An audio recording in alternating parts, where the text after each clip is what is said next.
दोस्तों देखा जाए हम लोग बीपीएससी का जो क्वेश्चन है उसका एक रैपिड फायर यानी कि क्विक रिवीजन कर रहे हैं। और ये देखा जाए 56 से लेकर 70 बीपीएससी का जो प्रीवियस ईयर क्वेश्चन है उसके बेस है, वही ओरिजिनल क्वेश्चन है। हमने इसलिए ईयर यहाँ पे सब पे लिख दिया। ठीक है, तो हम अब इकोनॉमी वाला पोर्शन यहाँ पे थोड़ा सा रिवाइज कर रहे हैं। इससे क्या होता है, हमें क्वेश्चन बहुत ज़्यादा क्या होता है उसी के आसपास बनता है, तो हमें एग्ज़ाम में बहुत आसानी रहता है। और क्वेश्चन अगर हमें पुराना मिल जाता है तो ठीक है, उसके आसपास से ही बनता है। भारत का पहला बजट किसने प्रस्तुत किया? तो ये जेम्स विल्सन ने 1860 में प्रस्तुत किया। ये देखा जाए क्वेश्चन बहुत इंपॉर्टेंट है। भारत का पहला बजट किसने? तो 1860 की बात है, जेम्स विल्सन, ऐसा क्वेश्चन यहाँ पे दिया है। अब देखा जाए 7 अप्रैल 1860 ब्रिटिश वित्त मंत्री जेम्स विल्सन ने भारत का पहला बजट प्रस्तुत किया। पहली बार बजट को ही प्रस्तुत किया जेम्स विल्सन। बहुत इंपॉर्टेंट क्वेश्चन है। और स्वतंत्र भारत का पहला बजट 1947 में आर के षडमुख शेट्टी ने किया था। ठीक है, ये स्वतंत्र भारत का पहला बजट कब प्रस्तुत हुआ? तो 26 नवंबर 1947 को, 26 नवंबर 1947 को। और ये किसने किया था स्वतंत्र भारत का पहला बजट? तो आर के षडमुख शेट्टी, और 26 नवंबर 1947 को प्रस्तुत किया। प्लानिंग कमीशन की स्थापना कब हुई? तो 1950 में हुई, बहुत इम्पॉर्टेंट है। ठीक है, और 15 मार्च 1950 योजना आयोग की स्थापना हुई, और ये पंचवर्षीय योजनाओं का निर्माण था। और 2015 में इस योजना आयोग को समाप्त कर नीति आयोग बना दिया गया। ठीक है, और नवीन भारत का आर्थिक नियोजन किसके द्वारा आरंभ हुआ? तो ये जवाहरलाल नेहरू के द्वारा हुआ। और प्रथम पंचवर्षीय योजना 1951 से 1956 और कृषि और सिंचाई पर जोर था, और हरित योजना भी कहा जाता है इसे। भारत की द्वितीय पंचवर्षीय योजना किस मॉडल पर आधारित है? तो दूसरी मोहल्लाब्रिज था, और पहला हार्वर्ड डोमर था। हार्वर्ड डोमर ये फर्स्ट थे, ये सेकंड थे। ठीक है, अब देखा जाए 1956 से 1961, और इसमें उद्योग और भारी मशीनरी पर फोकस किया गया, यानी कि बड़ी बड़ी इंडस्ट्री पे मोहल्लाब्रिज यानी कि स्टैटिस्टिशियन मॉडल पर आधारित था।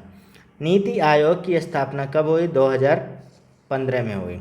ठीक है, ये इम्पॉर्टेंट है। और 1 जनवरी 2015 को नीति आयोग बना, और योजना आयोग की ये जगह लिया। और इसके अध्यक्ष कौन होते हैं? प्रधानमंत्री होते हैं। नेक्स्ट आते हैं क्वेश्चन, भारत की मुक्त अर्थव्यवस्था एलपीजी नीति कब लागू हुआ? 1991 में लागू हुआ। 24 जुलाई 1991 नई आर्थिक नीति लिबरलाइजेशन, प्राइवेटाइजेशन और ग्लोबलाइजेशन लागू हुआ। 24 जुलाई 1991। और इस समय वित्त मंत्री कौन थे? डॉक्टर मनमोहन सिंह थे। और देखा जाए 2024 में भारत की जीडीपी दुनिया की 5वीं सबसे बड़ी एक तरह से कह सकते हैं। अब भारतीय रिजर्व बैंक आरबीआई की स्थापना कई बार एग्जाम में आया है, तो ये 1935 में हुआ। और ये आरबीआई एक्ट 1934 के तहत 1 अप्रैल 1935 को आरबीआई की स्थापना हुई, और इसे राष्ट्रीयकरण 1949 में किया गया। यानी कि 1 अप्रैल से ही अपना एनुअल फाइनेंस वो भी चलता है, बजट वाला भी सेशन चलता है 1 अप्रैल से। ठीक है, 1935 में बना। ठीक है, आरबीआई का मुख्यालय प्रारंभ में कहाँ था? पहले कोलकाता था, अब बेसिकली मुंबई हो गया आरबीआई का। ठीक है, अब मुंबई शिफ्ट हो गया, और ये 1935 में कोलकाता में था, 1937 में मुंबई शिफ्ट कर दिया गया। भारत में वस्तु एवं सेवा कर जीएसटी कब लागू हुआ? तो जीएसटी 1 जुलाई 2017 को लागू हुआ ये। और इसका मोटिव था वन नेशन वन टैक्स प्रणाली, और अप्रत्यक्ष करों की एकीकृत किया गया, यानी कि इनडायरेक्ट टैक्स को। भारत का राष्ट्रीय राजकोषीय घाटा किसे कहा जाता है? तो राजकोषीय घाटा एग्जाम में बहुत आता है। तो देखा जाए कुल खर्च जो होगा और कुल कर राजस्व होगा वही राजसी घाटा हो गया, यानी कि फिजिकल डिफिसिट बोला जाता है government expenditure minus revenue receipt और नॉन डेप्ट कैपिटल रिसिप्ट, ये कंप्लीट है। ठीक है, तो राजस्व घाटा का अर्थ क्या है, तो राजस्व व्यय और राजस्व प्राप्ति, उसे राजस्व घाटा बोला जाता है। इसमें बी आंसर हो जाएगा revenue expenditure more than revenue receipt, उसे राजस्व घाटा बोला जाता है। मुद्रास्फीति इन्फ्लेशन किसे कहते हैं, जब मुद्रा की क्रय शक्ति घट जाता है तो उसे मुद्रास्फीति बोला जाता है। तो इसमें मुद्रा यानी कि जो पैसे का वैल्यू कम हो जाता है, इन्फ्लेशन यानी कि जनरल प्राइस लेवल बढ़ना, यानी कि मनी वैल्यू क्या हो जाएगा, घटना, प्राइस बढ़ना, मनी का वैल्यू घटना।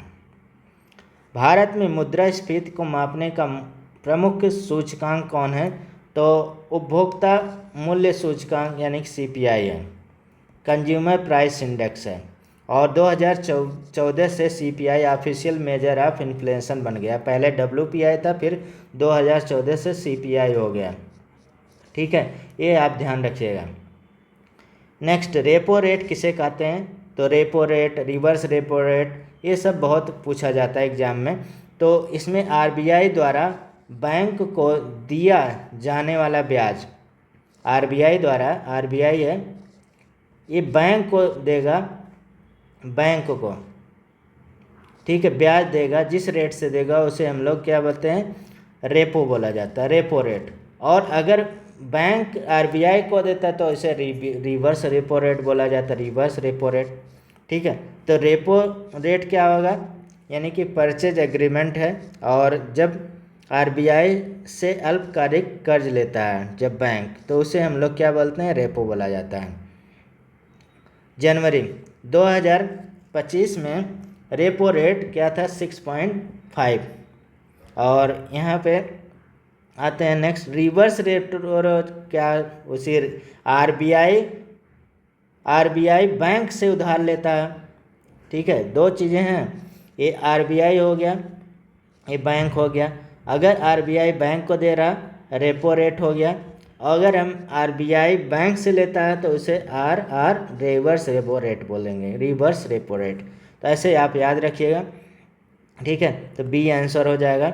जब बैंक अपनी अतिरिक्त राशि RBI के पास जमा करती है और उस ब्याज पाती है तो उसे हम लोग क्या बोलते हैं, रिवर्स रेपो रेट बोलते हैं। मौद्रिक नीति कौन है, तो कौन बनाता है, तो मौद्रिक नीति RBI ही बनाता है। ठीक है, और RBI एक्ट 1934 के तहत है, और मॉनेटरी पॉलिसी कमेटी MPC द्वारा ये होता है।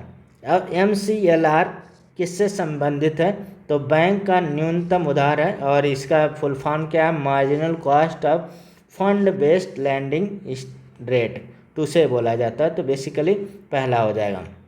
दूसरा देखा, भारत का केंद्रीय बजट संसद के किस सदन में प्रस्तुत किया गया, तो लोकसभा में, और केवल लोकसभा में बजट प्रस्तुत और पारित होता है। भारत का आर्थिक सर्वेक्षण कौन प्रस्तुत करता है, तो वित्त यानी कि मंत्री, पार्लियामेंट में वित्त मंत्री करता है। ठीक है, और देखा जाए बजट से एक दिन पहले पेश किया जाता है, और चीफ इकोनॉमिक एडवाइजर द्वारा तैयार किया जाता है। आर्थिक सर्वेक्षण 2024 GDP ग्रोथ 6.5 का अनुमानित है। नेक्स्ट क्वेश्चन, गरीबी रेखा की अवधारणा सबसे पहले किसने दिया था, तो ये दादा भाई नौरोजी ने दिया था गरीबी रेखा की अवधारणा। ठीक है, और 19वीं सदी में अपनी किताब poverty and un-British rule in India, ठीक है, 1901 में ड्रेन थ्योरी दिया था। और आधुनिक भारत में गरीबी रेखा तय करने के लिए तेंदुलकर समिति है 2009 का, और रंगराजन समिति 2014 बना। भारत में प्लानिंग इरा कब समाप्त हुआ, 2017 में समाप्त हुआ। 12वां प्लानिंग हुआ 2012 से लेकर 12वां, और 2012 से लेकर 2017 तक चला, उसके बाद समाप्त हो गया। 12वीं पंचवर्षीय योजना 2012 से 17 अंतिम थी। अब केवल 3 वर्षीय, 7 वर्षीय और 15 वर्षीय रणनीति दस्तावेज नीति आयोग द्वारा तैयार किया जाता है। इसको 3 पार्ट में, 3 वर्षीय, 7 वर्षीय, 15 वर्षीय। सकल घरेलू उत्पाद GDP किसे कहते हैं, तो देश में एक वर्ष में उत्पन्न वस्तुओं और सेवाओं का मूल्य जो होता है, कुल मूल्य, उसे हम लोग क्या बोलते हैं, जीडीपी बोला जाता है। जीडीपी क्या होगा, एग्रीकल्चर इंडस्ट्रियल सर्विस का कुल मूल्य, डोमेस्टिक टेरिटरी में उसे जीडीपी बोला जाता है। अब देखा जाए आईएमएफ रिपोर्ट 2025, भारत के जीडीपी ग्रोथ क्या 6.3 अनुमानित किया गया, ऐसा भी क्वेश्चन पूछा जाता है। तो राष्ट्रीय आय की गणना भारत में कौन करता है, तो इससे देखा जाए सेंट्रल स्टैटिक ऑर्गेनाइजेशन सीएसओ, अब ये एनएसओ हो गया। एक क्वेश्चन है कि एनएसओ दो ऑर्गेनाइजेशन को जोड़ के बन गया, नेशनल स्टैटिक ऑफिस, और भारत की राष्ट्रीय आय और जीडीपी डेटा तैयार करता है, ठीक है, एनएसओ। अब प्रधानमंत्री जन धन योजना कब शुरू किया गया, कई बार एग्जाम में आया, 2014 में शुरू किया गया, 28 अगस्त को शुरू किया गया, 28 अगस्त 2014। और फाइनेंशियल इंक्लूजन, इसे का उद्देश्य है zero balance account, RuPay card और एक्सीडेंट इंश्योरेंस कवर, और 2025 तक 52 करोड़ से अधिक खाते इससे खुले जा चुके हैं। प्रधानमंत्री मुद्रा योजना यानी कि PMMY कब शुरू किया गया, तो ये 2015 में शुरू किया गया। इसका देखा जाए उद्देश्य क्या था, छोटे व्यापारी व्यवसाय स्टार्टअप को लोन देना, और शिशु किशोर तरुण, ये 3 इसमें तरीके रखे गए। शिशु हो गया श्रेणियाँ, किशोर हो गया तरुण, 3 श्रेणियाँ, शिशु किशोर तरुण। मेक इन इंडिया कार्यक्रम कब शुरू हुआ, और ये देखा जाए 25 सितंबर को शुरू हुआ 2014 में। तो भारत को मैन्युफैक्चरिंग हब बनाने के लिए मेक इन इंडिया शुरू हुआ 25 सितंबर 2014 से। डिफेंस, ऑटो, टेक्सटाइल, इलेक्ट्रॉनिक प्रमुख सेक्टर थे। भारत अब दुनिया का 3rd लार्जेस्ट ऑटो मार्केट भी बन गया है। स्किल इंडिया मिशन किस वर्ष शुरू हुआ, तो ये देखा जाए 2015 में 15 जुलाई को शुरू हुआ। युवाओं को स्किल डेवलपमेंट और एम्प्लॉयबिलिटी देने के लिए कौशल विकास योजना की भी शुरुआत हुआ, इसे के तहत है। स्टार्टअप इंडिया योजना कब शुरू हुआ, स्टार्टअप देखा जाए 1 साल बाद हुआ, 1 साल तो नहीं उतना, तो 16 जनवरी को 2016 में, बहुत आसान है, 16 जनवरी 2016 में। और स्टार्टअप को टैक्स बेनिफिट फंड, आसान रजिस्ट्रेशन, ये बनाया गया, ठीक है। और भारत अब दुनिया का 3rd लार्जेस्ट स्टार्टअप इकोसिस्टम भी बन गया है। और अटल पेंशन योजना किससे संबंधित है, ये वृद्धावस्था पेंशन से रिलेटेड है, वृद्धावस्था। और असंगठित क्षेत्र के लोगों जैसे ओल्ड एज पेंशन, 18 से 40 वर्ष आयु के लोग जुड़ सकते हैं इससे, ठीक है। मनरेगा किससे संबंधित है, तो ये रोजगार गारंटी से संबंधित है, रोजगार गारंटी से संबंधित मनरेगा है। यानी कि Mahatma Gandhi national rural employment guarantee act 2005 और 100 दिन का रोजगार देने की गारंटी देता है। स्वर्ण जयंती ग्राम स्वरोजगार योजना SGSY किस में बदल दिया गया, तो NRLM में यानी कि राष्ट्रीय ग्रामीण आजीविका मिशन में ये बदल दिया गया। ये क्वेश्चन बहुत इंपॉर्टेंट है। और 2011 में SGSY NRLM आजीविका में परिवर्तित कर दिया गया। गरीबी हटाओ का नारा किसने दिया, तो इंदिरा गांधी ने 1971 में दिया था गरीबी हटाओ का नारा, ठीक है। 1971 चुनाव में गरीबी हटाओ का नारा इंदिरा गांधी ने दिया था।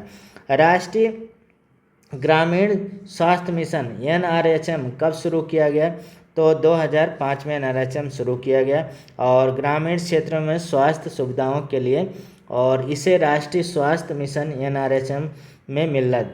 और राष्ट्रीय खाद्य सुरक्षा अधिनियम कब लागू हुआ, और 2013 में लागू हुआ। 5 किलो खाद्यान्न प्रति माह, और 75% ग्रामीण और 50% शहरी आबादी को कवर किया गया। BPL का अर्थ क्या है, below poverty line, below poverty line, ठीक है। और देखा जाए एक परिवार जिनकी आय गरीबी रेखा से नीचे है उसे बिलो पॉवर्टी लाइन बोला जाता है।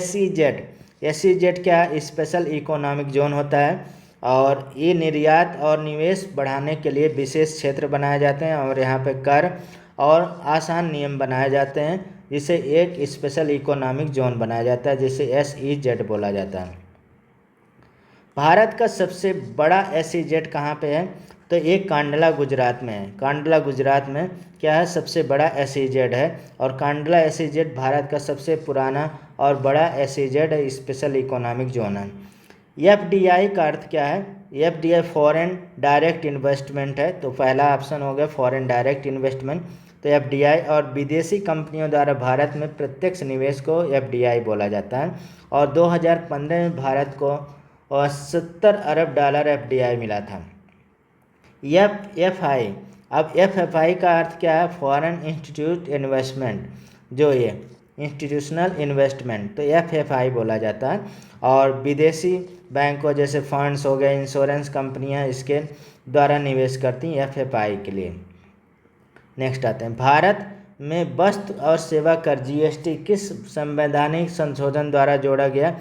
और 101 द्वारा जोड़ा गया, और बहुत इम्पॉर्टेंट है, और 1 जुलाई 2017 से लागू हुआ, और वन नेशन वन टैक्स प्रणाली के तहत। और जीएसटी 2014-24 में सरकार को 1.8 लाख करोड़ मासिक संग्रह भी हुआ। और डायरेक्ट टैक्स का उदाहरण क्या है?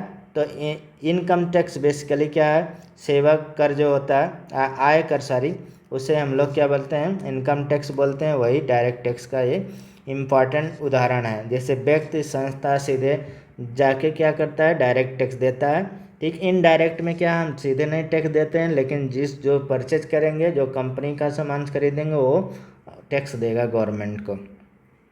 भारत में आयकर अधिनियम कब लागू हुआ? तो 1961 में। और इनकम टैक्स एक्ट 1961 आज भी लागू है, और साल वित्त अधिनियम फाइनेंस एक्ट से संशोधित किया गया, हर साल संशोधित होता है। प्रत्यक्ष कर संहिता, डायरेक्ट टैक्स, ठीक है। तो यहाँ पे इसका उद्देश्य क्या है? प्रत्यक्ष कर कानून सरल बनाना, प्रत्यक्ष कर कानून सरल बनाना इसका उद्देश्य है। डायरेक्ट टैक्स का उद्देश्य आयकर और अन्य प्रत्यक्ष करों को सरल व पारदर्शी बनाना। अभी तक बेसिकली लागू नहीं हुआ डीटीसी। भारत सरकार का सबसे बड़ा राजस्व स्रोत कौन है? तो कॉर्पोरेट टैक्स है। कॉर्पोरेट टैक्स एक तरह से केंद्र सरकार का सबसे बड़ा राजस्व स्रोत कॉर्पोरेट टैक्स है, और दूसरा जीएसटी है। राजकोषीय नीति कौन बनाता है? तो वित्त मंत्रालय ही बनाता है इसे, यानी कि physical policy, government expenditure, revenue, burrowing, ये सब कौन बनाता है? फाइनेंस मिनिस्टर बनाता है, मिनिस्ट्री, और संसद के माध्यम से लागू किया जाता है। मौद्रिक नीति समिति एमपीसी में कुल कितने सदस्य होते हैं? तो इसमें 6 सदस्य होते हैं एमपीसी में। और देखा जाए 3 सदस्य आरबीआई के होते हैं, 3 सदस्य क्या होते हैं? सरकार द्वारा नामित होता है, और अध्यक्ष आरबीआई का गवर्नर होता है एमपीसी में। ये आपको याद रखना है। भारत में बेरोजगारी मापने का प्रमुख संगठन कौन है? तो एनएसएसओ, अब एनएसओ हो गया है, क्योंकि ये दो देखा जाए एनएसएसओ और सीएसओ का मिला के एनएसओ हो गया है, ठीक है, यही मेजर करता है। और पीरियोडिक लेबर फोर्स सर्वे 2024 के अनुसार अनएम्प्लॉयमेंट रेट क्या है? 3.2%। भारत में बेरोजगारी की सबसे सामान्य रूप कौन सा है? तो छिपी हुई बेरोजगारी, जिसे डिसगाइज अनएम्प्लॉयमेंट बोला जाता है, उसे बोला जाता है, ठीक है। जैसे विशेषकर कृषि क्षेत्र में होता है अधिक श्रम, परंतु उत्पादन तो बहुत कम है, इसीलिए उसे हम लोग प्रच्छन्न बेरोजगारी भी बोला जाता है, या छिपी हुई बेरोजगारी, या डिसगाइज अनएम्प्लॉयमेंट भी बोला जाता है। भारत में मुद्रास्फीति का नियंत्रण कौन करता है? तो आरबीआई ही करता है मुद्रास्फीति का। Repo, reverse repo, CRR, SLR का उपयोग किसे करता है? भारत का प्रतिभूति और विनिमय बोर्ड सेबी की स्थापना कब हुआ? 1988 में, कई बार एग्जाम में आया है, और ये स्टैट्यूटरी बॉडी है, 1992 बना, ठीक है। और ये बेसिकली कैपिटल मार्केट का नियामक है सेबी, और 1992 में इसे वैधानिक दर्जा दिया गया। भारतीय स्टेट बैंक का राष्ट्रीयकरण कब हुआ? 1955 में हुआ, ठीक है। और इंपीरियल बैंक ऑफ इंडिया को 1955 में राष्ट्रीयकृत करके एसबीआई बना दिया गया। भारत में वाणिज्य बैंक का राष्ट्रीयकरण 1969 में, ठीक है। और इसमें देखा जाए 14 प्रमुख बैंकों को राष्ट्रीयकरण किया गया। 1980 में 6 और बैंक को राष्ट्रीयकरण किया गया। BSE सेंसेक्स कितने कंपनियां सूची होती हैं? इसमें 30 कंपनियों की सूची होती है BSE में, ठीक है। और बड़ी कंपनियों का सूचकांक होता है। और सेंसेक्स द्वारा जारी 2025 में 18,000 अंक पार कर 80,000 अंक पार कर गया, ठीक है। ऐसा मतलब एक यहाँ पे डेटा है। निफ्टी 50 किससे संबंधित है? तो 50 कंपनियों से संबंधित। BSE 30 और ये 50 कंपनियों से संबंधित है निफ्टी। और भारत का सबसे बड़ा स्टॉक एक्सचेंज कौन सा है? तो NSE है, नेशनल स्टॉक एक्सचेंज है। तो ये है। NSE का टर्नओवर मार्केट कैपिटल सबसे बड़ा है। और BSE एशिया का सबसे पुराना 1875 का है BSE।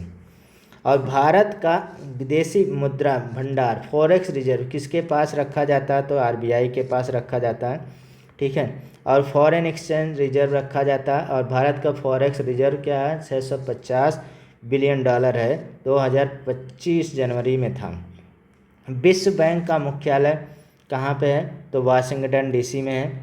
DC मतलब डिस्ट्रिक्ट ऑफ कैलिफोर्निया होता है। और इसमें दो IBRD और IDA भी है। अंतर्राष्ट्रीय मुद्रा कोष का मुख्यालय कहाँ पे? ये भी वाशिंगटन DC में है। दोनों ब्रेटन वुड मतलब के तहत बना था। दोनों का मुख्यालय वाशिंगटन DC में है। IMF और वर्ल्ड बैंक, ठीक है। भारत संस्थापक सदस्य है इसका IMF का। WTO विश्व व्यापार संगठन है। और इसका जो बेसिकली बना है उर्गेव के तहत बना था और 1995 में। और GATT 1948 और फिर उर्गेव राउंड में WTO बन गया 1995 और जिनेवा में इसका मुख्यालय है। बिहार का मुख्य उद्योग कौन है?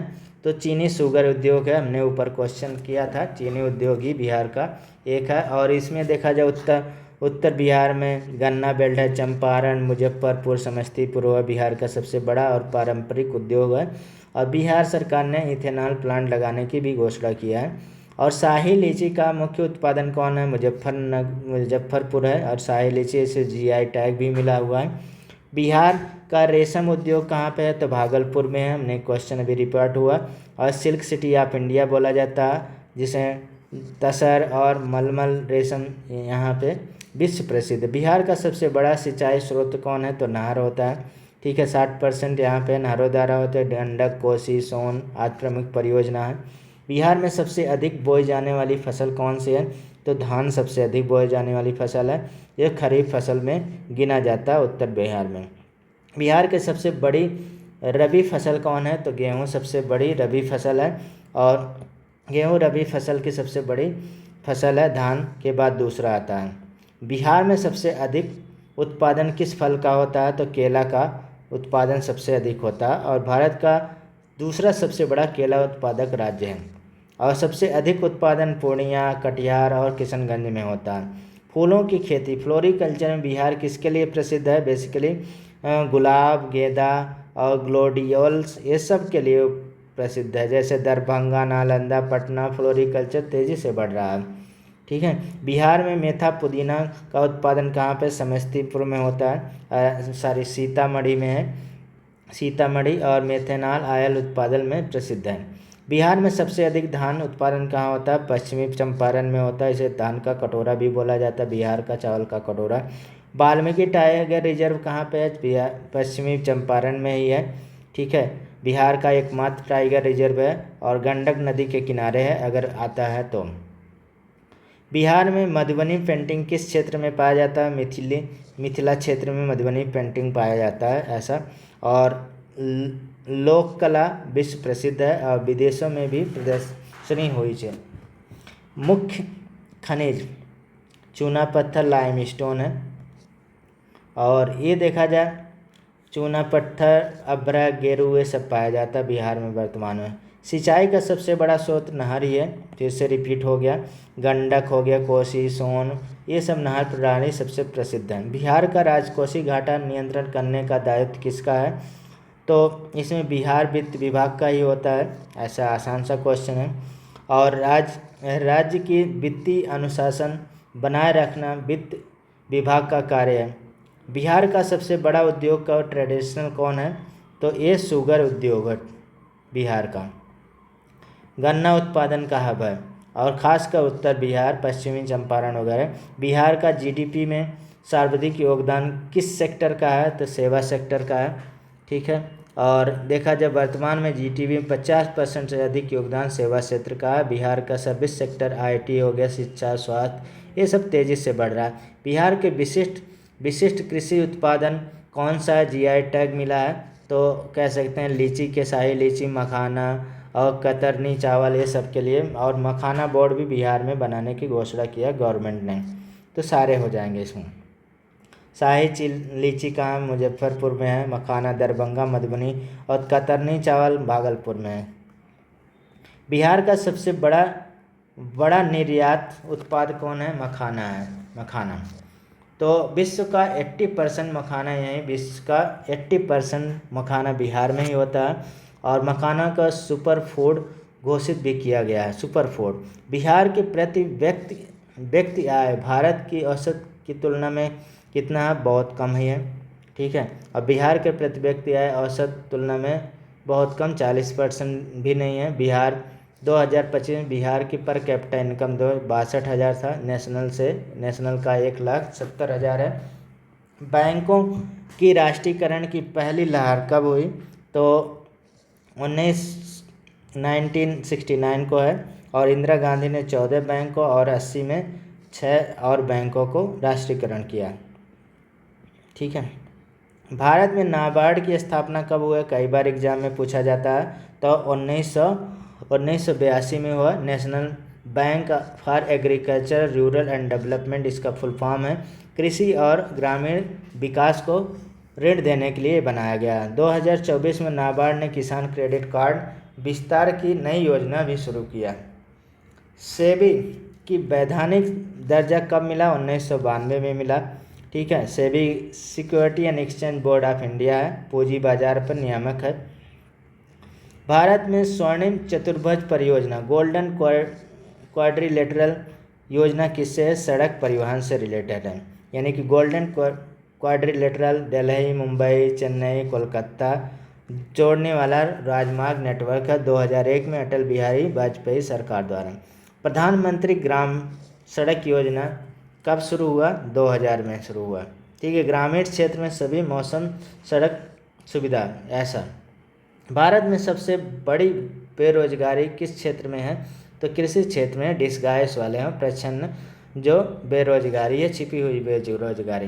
भारत में सबसे अधिक श्रम शक्ति किस क्षेत्र में है? कृषि क्षेत्र में है सबसे ज़्यादा, और 40% लोग इसमें लगे हुए हैं। सरकार 2025 तक किसानों की आय दोगुना करने का लक्ष्य रखा हुआ है। भारत में प्रत्यक्ष विदेशी निवेश एफडीआई सबसे बड़ा स्रोत देश है। किससे ले? सिंगापुर इस समय। और 2000 से लेकर 2023 तक एफडीआई सबसे बड़ा स्रोत मॉरिशस था, लेकिन इस समय सिंगापुर जगह ले लिया।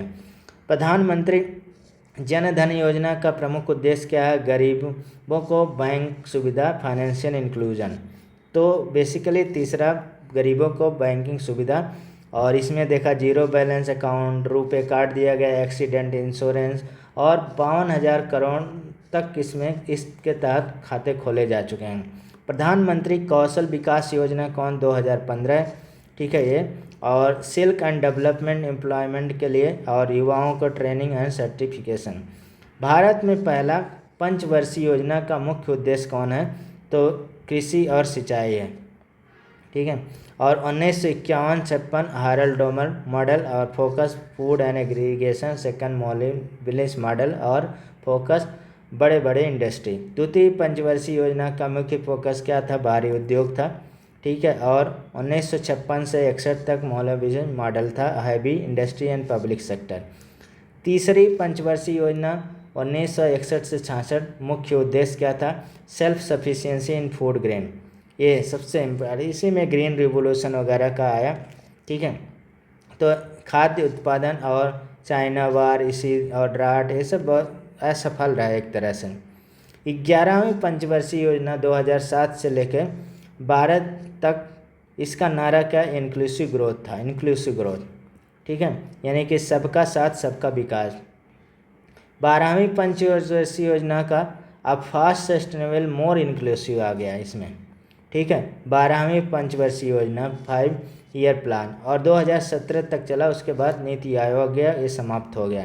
भारत सरकार का वित्त आयोग किस अनुच्छेद से संबंधित है? 280 टू 80 से संबंधित है और 5 वर्ष में राष्ट्रपति वित्त आयोग का गठन करता है। 16वां वित्त आयोग अवधि 2026 से 31 तक तैयार कर रहा है। 15वें वित्त आयोग के अध्यक्ष कौन है? ये NK सिंह हैं, NK सिंह। और 2021 से 26 तक था। बिहार से ताल्लुक़ रखते हैं इसलिए NK सिंह इम्पॉर्टेंट है। भारतीय रुपया को कब डिवैल्यूएट किया गया? तो 49 में, 66 में किया गया। वर्ल्ड बैंक 1949 में वर्ल्ड बैंक के दबाव में और 66 में लोन के समय में, ठीक है। तो इसमें भारतीय रुपया को अंतर्राष्ट्रीय मुद्रा टोकरी से कब जोड़ा गया?